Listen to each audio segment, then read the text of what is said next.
महाराष्ट्रातल्या तमाम ओबीसी बांधवांना, भटक्या विमुक्त जाती जमातीच्या बांधवांना माझे हात जोडून कळकळीची विनंती आहे की हा महाराष्ट्र शासनाचा जो GR आहे, जो जरांगेंना मुंबई बाहेर काढण्यासाठी हतबल असणाऱ्या शासनानं जो हा GR काढलाय, या GR मधला शेवटचा जो पॅरेग्राफ आहे, तो पॅरेग्राफ एका ॲफिडेव्हिटवरती गावामधील एका जरी माणसाकडे कुणब्याचं सर्टिफिकेट असेल आणि त्या माणसानं जर हे ॲफिडेव्हिट दिलं तर त्या गावातल्या ज्या माणसांनी सर्टिफिकेट मागितलंय त्या माणसांना हे सर्टिफिकेट मिळणार आहे।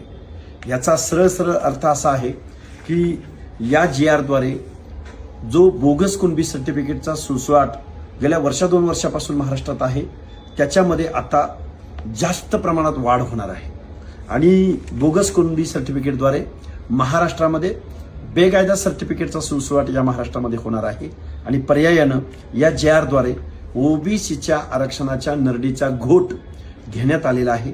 ओबीसी बांधवांना आमचे हात जोडून कळकळीची विनंती आहे की तुम्ही उद्या तहसील कार्यालयावरती, जिल्हाधिकारी कार्यालयावरती, ज्याला जमेल तिथं त्या माणसांनी या GRची पहिल्यांदा होळी करायची आहे आणि तहसील कार्यालयामध्ये, जिल्हाधिकारी कार्यालयामध्ये आपलं निवेदन द्यायचं आहे।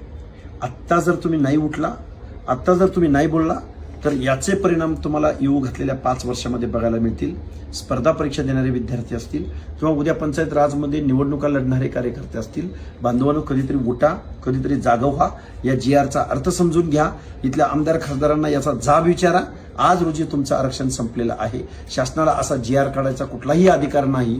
राज्य मागासवर्ग आयोगाच्या शिफारशीशिवाय अशा पद्धतीचं एक्झर्शन करण्याचा शासनाला अधिकार नाही।